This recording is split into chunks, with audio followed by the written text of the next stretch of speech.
Hello everyone. तो आज हम लोग जो टॉपिक देखने वाले हैं वो है लिफो लाइमिक सेरम, और उसके बीच में जो डिफरेंस है नॉर्मल सेरम के, उसके बीच में हम आपको डिफरेंस बताएंगे।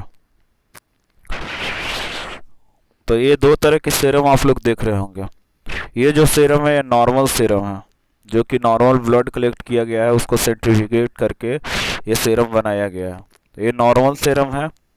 और ये जो सेरम देख रहे हैं आप, ये तो पेल येलो आपको ये सेरम के ऊपर आपको दिख रहा होगा। लेकिन ये सेरम जो है, इसके ऊपर आप लोग देख रहे होंगे कि ये वाइटिश मटेरियल जो ऊपर में जमा हुआ है, तो इसी को बोलते हैं हम लोग लिपोलेमिक सेरम।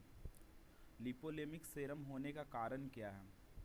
अगर किसी भी पेशेंट को अगर हम लोग सैंपल कलेक्ट कर रहे हैं, तो सैंपल कलेक्ट कर रहे हैं, अगर वो पेशेंट खाना वगैरह खा लिया है और खाना खाने के बाद 1 घंटे के बाद अगर वो ब्लड अगर दे रहा है, तो वो इस तरह के होने का चांसेस हो सकता है।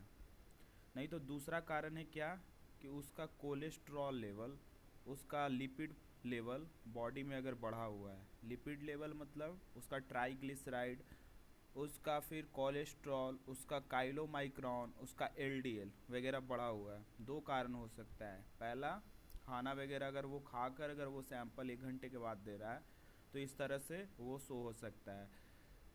और दूसरा कारण है क्या, कि अगर उसका लिपिड प्रोफाइल बढ़ा हुआ, लिपिड प्रोफाइल में हो गया उसका ट्राइग्लिसराइड, उसका एलडीएल, काइलोमाइक्रोन, ये सब अगर बढ़ा हुआ है, तब ये सैंपल इस तरह से देखने के लिए हम लोग मिलता है। तो अगर ये सैंपल अगर हम लोग कलेक्ट कर रहे हैं, तो इससे कौन कौन से जो इन्वेस्टिगेशन है वो इफ़ेक्ट पड़ता है, वो हम लोग देखते हैं। तो ये जो आपको दिख रहा होगा, ये तो नॉर्मल सेरम है। अगर आप सेरम ले रहे हैं, तो ये सेरम लेने के कारण होता है क्या, कि दो हम लोग जांच करते हैं। पहला है सीबीसी, कंप्लीट ब्लड काउंट, उस पर इफेक्ट पड़ता है। और दूसरा हम लोग देखते हैं ये आरएफटी, रीनल फंक्शन टेस्ट। उसमें रीनल फंक्शन टेस्ट में भी क्रिएटिनिन हो गया, एएलपी हो गया, वो सब वैल्यूज़ पे इफेक्ट करता है। एएलपी मतलब अल्कलाइन फॉस्फेट, ये लेवल पे आपको इफेक्ट करता है। तो अगर ये सैंपल अगर आपके पास आ रहा है, तो ये जांच वगैरह हम लोग कैसे करेंगे, वही देखते हैं।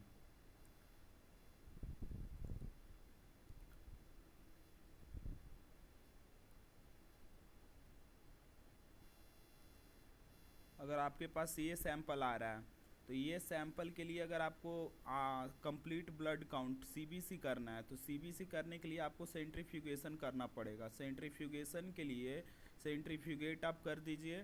करने के बाद इसको सेंट्रीफ्यूगेट कीजिए। सेंट्रीफ्यूगेट करने के बाद इसका जो प्लाज्मा है उसको हटाइए, और हटाने के बाद उतना ही प्लाज्मा को स्लाइड पे लीजिए।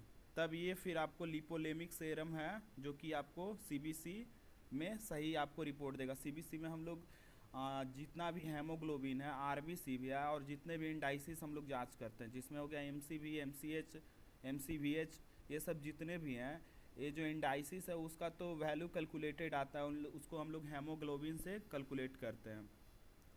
तो इसके लिए सीबीसी के लिए तो ये हो गया।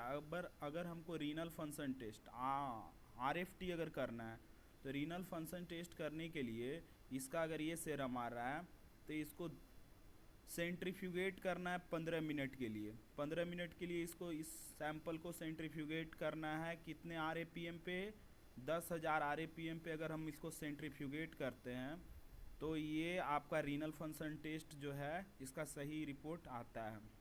अब हम लोग देखते हैं, अगर किसी भी पेशेंट का इस तरह से अगर सैंपल कलेक्ट करने के बाद ऐसा आ रहा है, तो उसके में किसके कारण आ सकता है। पहला कारण है, अगर वो डायबिटीज़ पेशेंट भी हो सकता है। दूसरा कारण है कि अगर वो पेशेंट का किसी भी लीवर डिजीज़ से अगर है, मतलब लीवर का डिजीज़ है, फैटी लीवर हो गया, ये सब हो गया, अगर वो चीज़ से अगर वो इन्फेक्टेड है, तो उसमें आता है।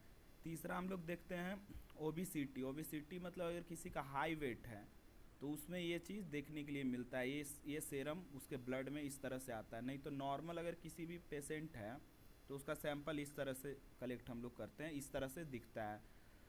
तो चलिए हम लोग देख लिया सेरम एनालिसिस, लिपोलेमिक सेरम, जिसमें लिपिड अगर किसी भी पेशेंट का ब्लड में बढ़ा हुआ है, तो इस तरह से वो सेरम मिलता है। चलिए हम लोग नेक्स्ट लेक्चर में देखेंगे कुछ अलग तरह का पैथोलॉजिकल वीडियो।